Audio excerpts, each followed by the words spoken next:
शांति। आज का विषय है मन मनाभव की स्थिति में स्थित रहो तो औरों के मन के भावों को जान जाएंगे। कैसे?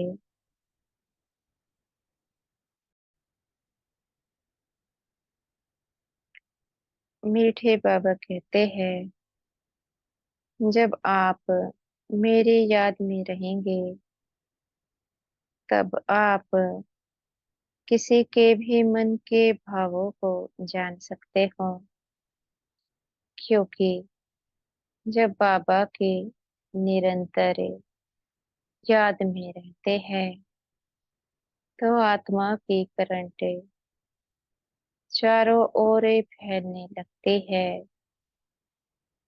वे आत्मा की तरंगे जब चारों ओर फैलती है तो होता क्या है, आत्माएं उन तरंगों को रिसीव कर लेती है और पांच तत्व भी उन तरंगों को रिसीव कर लेते हैं।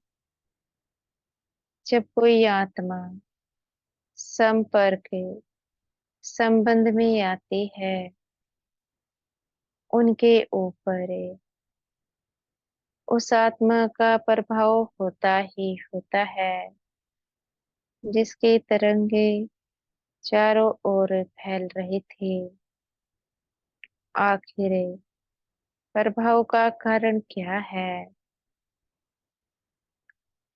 आत्मा ने योग अग्नि से अपने को पवित्र बना लिया है।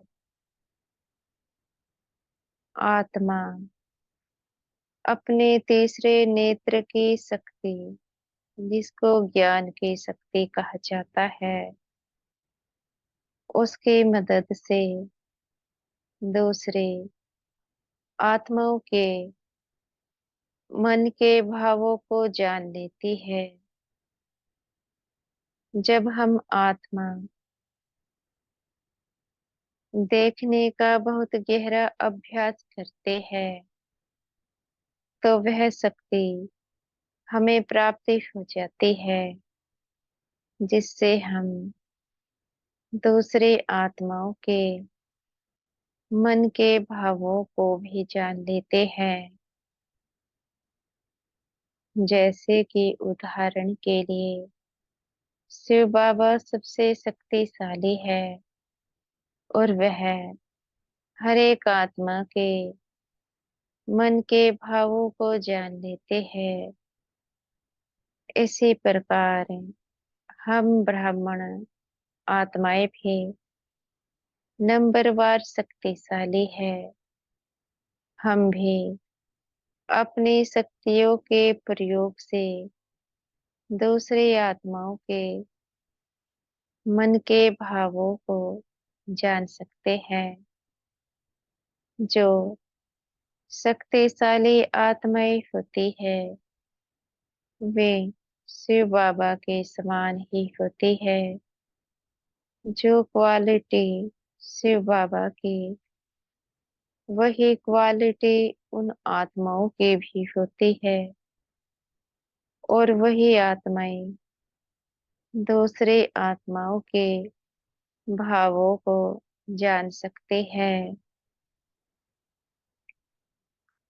अगर आज हम किसी आत्मा के मन के भावों को नहीं जान सकते हैं तो इसका अर्थ है शिव बाबा की याद कम है। याद कम होने के कारण शक्तियों की कमी है। जब तक शक्तियां भरपूरता में नहीं होती है तो कैसे किसी के मन के भावों को जाना जा सकता है।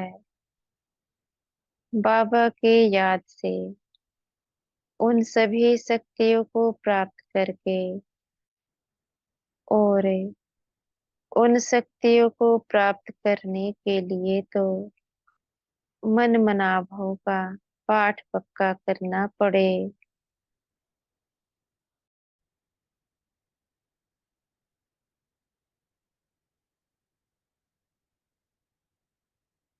याद के बल से ही शक्तियों की प्राप्ति होती है। यह अपने से पूछना है, हम कितने शक्तिशाली बने हैं। क्या हम कभी कभी किसी के मन के भावों को जान पाते हैं? अगर हम कभी कभी किसी के मन के भावों को जान लेते हैं, तो हमारी शक्तियाँ कुछ ना कुछ कार्य अवश्य कर रही है। अगर हमने कभी किसी के मन के भावों को जाना ही नहीं है, तो इसका अर्थ है हमारी शक्तियाँ कार्य नहीं कर रही है। प्रश्न, क्यों हमारी शक्तियाँ कार्य नहीं कर रही है? उत्तर है, क्योंकि उतनी शक्तियाँ जमा नहीं की है जो दूसरे के मन के भावों को जान पाए। क्योंकि उतना पुरुषार्थ नहीं किया है। बाबा की याद कम है। जब तक हम पुरुषार्थ में आगे नहीं बढ़ते हैं, तब तक वे शक्तियाँ आई कहाँ से? इस समय आत्माओं के मन के भावों को जानना बहुत आवश्यक है। क्योंकि जब हम आत्माओं के मन के भावों को जान लेते हैं, हम आत्माओं के अनुसार ही उनको शुभ कामनाएं और शक्तियां दे देते हैं, और उनको परिवर्तन करना सहज ही हो जाता है। जब तक हमें यही मालूम नहीं है कि आत्माएं हमसे क्या चाहती है, वह मांगती कुछ है और हम देते कुछ है, तब तक उनका कल्याण कैसे हो सकता है? जब तक उनके अनुसार उनको प्राप्ति नहीं होती है, तो उनको सुख कैसे मिल सकता है? अगर दूसरों को सुख देना चाहते हैं और इस सारे विश्व का कल्याण करना चाहते हैं, तो केवल बाबा की याद ही है। बाबा की याद से ही शक्तियाँ हमें प्राप्त होती है। उन शक्तियों से ही हम दूसरी आत्माओं के मन के भावों को जान लेते हैं, और हम उनके अनुसार उनको कुछ न कुछ प्राप्ति करा देते हैं। जब उनको प्राप्ति होगी, तभी तो वे हमें सहयोग देंगे। क्योंकि इस समय आत्माएं सुख चाहती है। सुख की कमी के कारण आत्माएं भटक चुकी है। अगर उनको सुख देना चाहते हैं, तो बाबा से गहरा योग लगाना पड़े। जब गहरा योग होगा, तभी तो शिव बाबा के समान बन सकते हैं। शिव बाबा की शक्तियों को प्राप्त कर सकते हैं। और गहरा योग लगाने के लिए शिव बाबा को चलते फिरते याद करने का अभ्यास करना पड़े।